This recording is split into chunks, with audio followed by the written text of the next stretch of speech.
Welcome to English lesson with Ida SMK Takisum. So, in this video, we're gonna be talking about descriptive text. Kalian pasti sering sekali menemui teks deskriptif dalam bahasa Inggris di kehidupan sehari-hari. Tapi, kalian mungkin belum tahu kalau itu namanya teks deskriptif. Sekarang, apa itu yang dimaksud dengan teks deskriptif?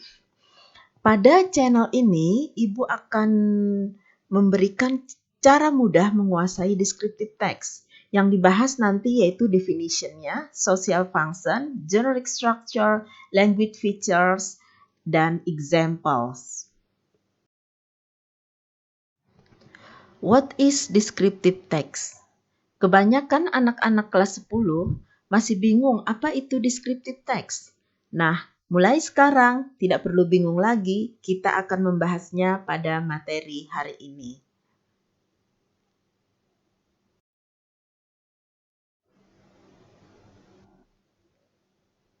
Kita awali dengan definition dari descriptive text. Descriptive text is a text which contains explanations and description of an object from its shapes, functions, characteristic, etc. Teks ini isinya terdiri dari penjelasan dan penggambaran dari sebuah objek, bisa itu dari bentuknya, manfaatnya, atau kegunaannya, keunikannya, dan lain sebagainya. Object in a text can be a person, a thing, or a place. Objek itu bisa berupa orang, benda, a place, tempat. Namun yang kita bahas pada materi kali ini adalah descriptive text about the place, that is tourism place. Yang kedua, purpose or social function of descriptive text. Social function of descriptive text is to describe an object and to inform the readers about particular thing. Jadi, tujuan dari descriptive text ini adalah untuk menggambarkan atau menceritakan tentang objek dan untuk memberikan informasi kepada pembaca tentang hal-hal khusus atau istimewa atau khas atau bisa juga diartikan rinci tentang tempat itu.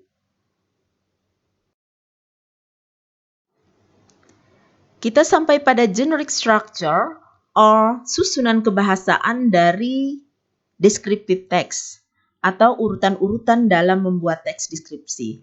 Yang pertama disebut identification dan yang kedua yaitu description.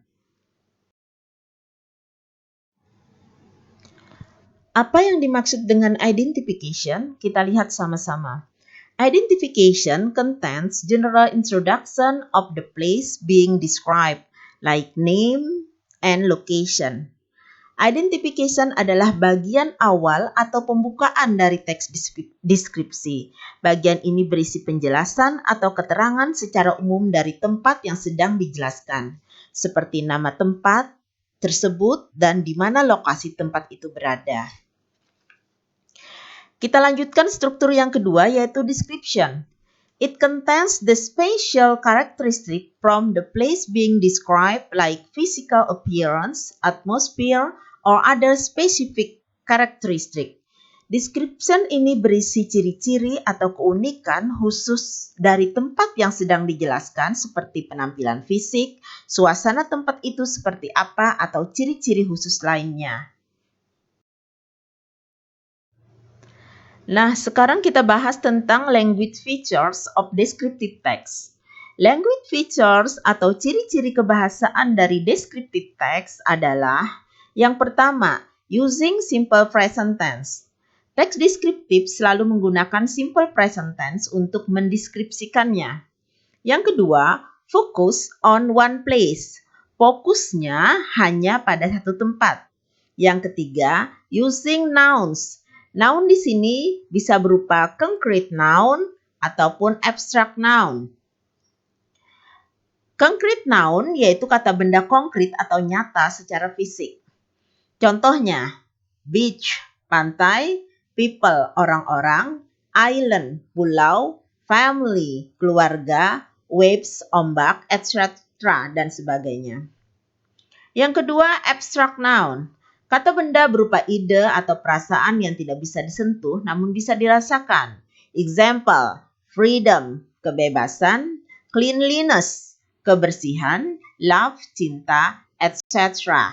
dan sebagainya.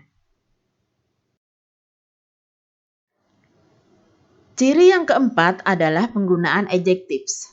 Kata yang digunakan untuk memberikan gambaran atau penjelasan pada objek yang dideskripsikan. Example, popular, terkenal, crowded, penuh sesak, huge, besar, safe, aman, wide, luas, blue, biru, etc. Kemudian yang terakhir adalah penggunaan adverbs. Kata yang memberikan informasi tambahan pada benda yang dideskripsikan. Example, very, sangat, really, sungguh-sungguh, etc. Kita sampai pada the example of descriptive text, yaitu Takisung Beach.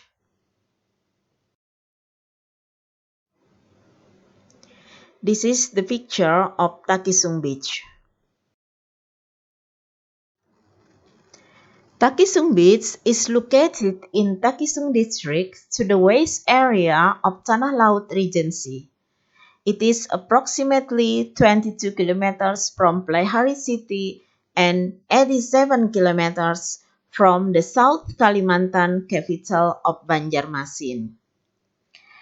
Pantai Takisung terletak di wilayah atau daerah Takisung sebelah barat Kabupaten Tanah Laut. Kira-kira 22 km dari kota Pelaihari dan 87 km dari Banjarmasin, ibu kota Kalimantan Selatan. Takisung Beach is very popular and really crowded with people from South Kalimantan, especially residents of Tanah Laut, Banjarmasin, Banjarbaru, and its surroundings. Although Takisung Beach is in the Java Sea, but the waves are not huge like the south coast of Java Island. Therefore, it is safe to travel and be a settlement for Takisung people. Pantai Takisung sangat terkenal dan sangat ramai dengan orang yang datang dari Kalimantan Selatan, terutama warga Tanah Laut, Banjarmasin, Banjarbaru, dan sekitarnya. Walaupun Pantai Takisung berada di Laut Jawa, tetapi ombaknya tidak begitu besar seperti pantai selatan Pulau Jawa. Oleh karena itu, aman bagi yang ingin mengelilingi atau menyusuri dan bisa dijadikan tempat tinggal bagi masyarakat Takisung di sekitar pantai. Takisung Beach is one of the iconic from city of Pelaihari because it has a beautiful view, a wide stretch of beach sand with towering coconut trees. Unfortunately, the water of the beach doesn't look like blue color. Takisung Beach has many facilities that support the holidays of visiting tourists, including banana boats, boat rentals to sail on the water, as well as tires and buoys. Pantai Takisung adalah salah satu ikonik dari kota Pelaihari karena mempunyai pemandangan yang cantik, hamparan pasir pantai yang luas dengan pohon kelapa yang menjulang tinggi. Sayang sekali airnya tidak berwarna biru. Pantai Takisung mempunyai banyak fasilitas yang mendukung bagi pengunjung termasuk banana boat, perahu yang bisa disewa, juga ban dan pelampung. Besides, you don't have to worry about the heat from the sun because on this beach there are also rental of large umbrellas on carpet or large capacity pots that can accommodate a large family. Di samping itu, kalian tidak perlu khawatir dengan panasnya matahari karena di pantai ini ada juga penyewaan payung pelindung atau tempat perlindungan yang besar yang bisa menampung keluarga besar.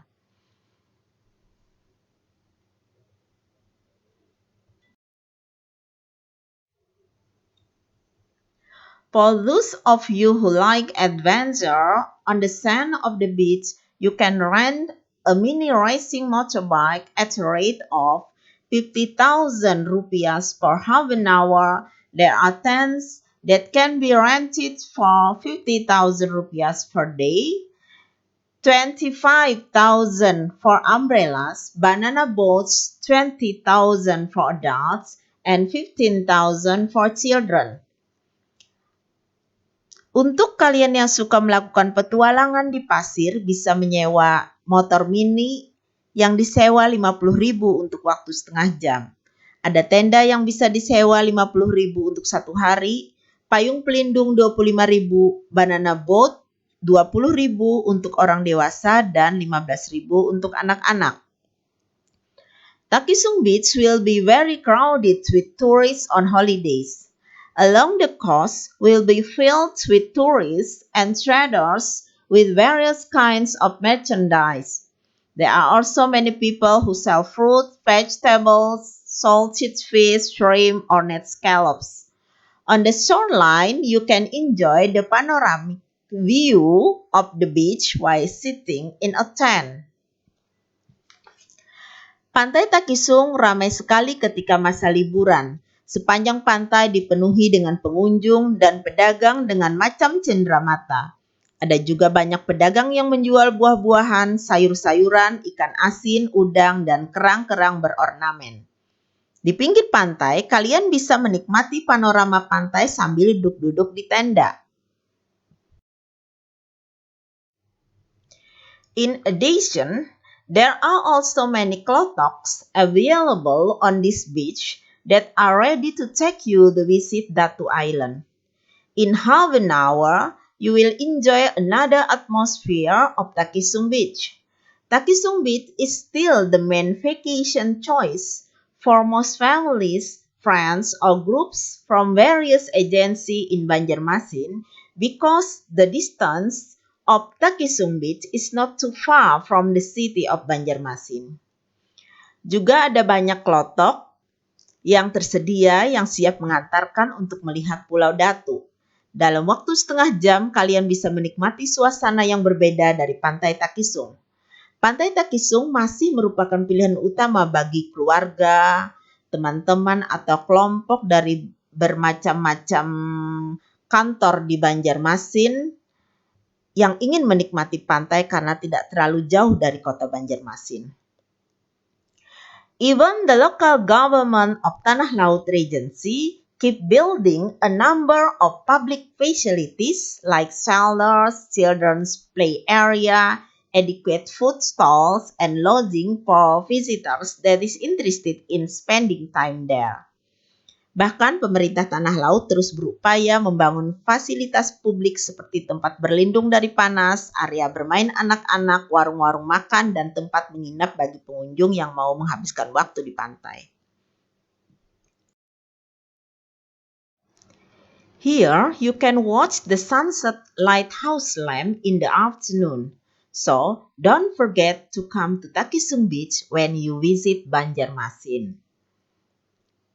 Di sini kalian bisa melihat matahari terbenam pada sore hari, maka jangan lupa mampir ke Pantai Takisung jika kalian mengunjungi Banjarmasin. This picture describes a wide stretch of beach sands with towering coconut trees. Watching the sunset in the afternoon. It describes many visitors come from Banjarmasin and the surrounding area. It describes a lot of families bring their children to play on Takisung Beach.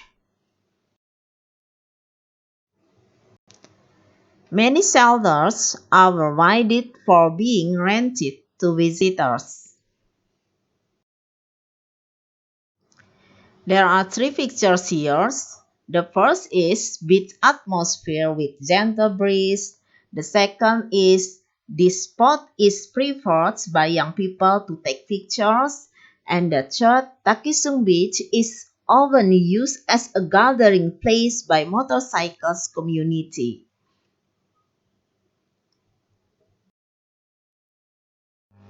The last part of descriptive text ini, Ibu akan menambahkan tentang bagaimana cara memahami pertanyaan pada descriptive text. Yang pertama yaitu general information of a text, yang kedua specific information of a text, dan yang ketiga language content of a text.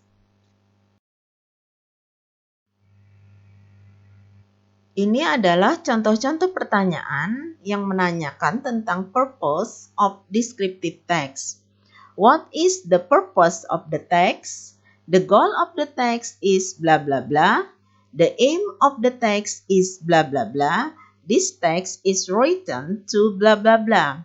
Apabila ada pertanyaan-pertanyaan seperti ini, maka kuncinya atau the key to answer this question is to describe blah blah blah or to promote blah blah blah.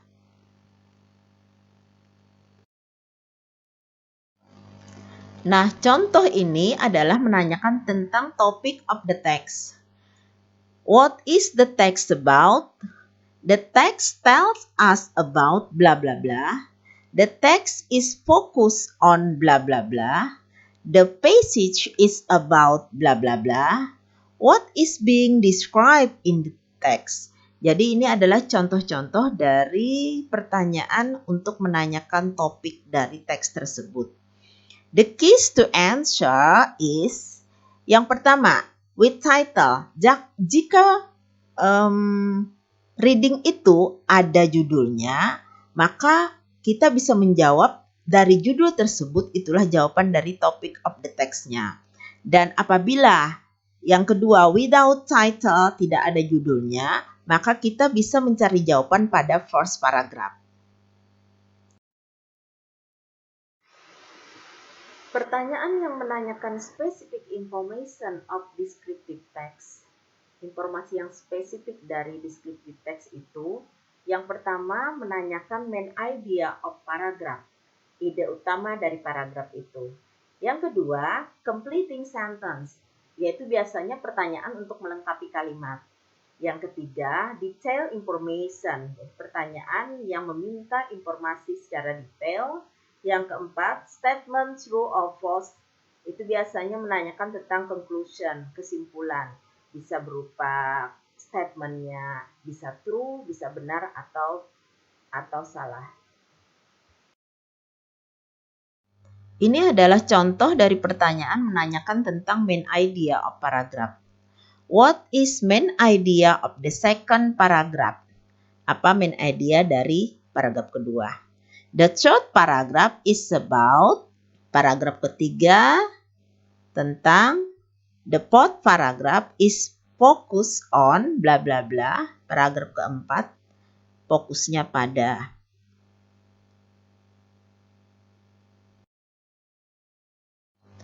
Untuk penjelasan tentang descriptive text, Ibu cukupkan sampai di sini. Mudah-mudahan kalian bisa memahami dan bermanfaat. Thank you for watching.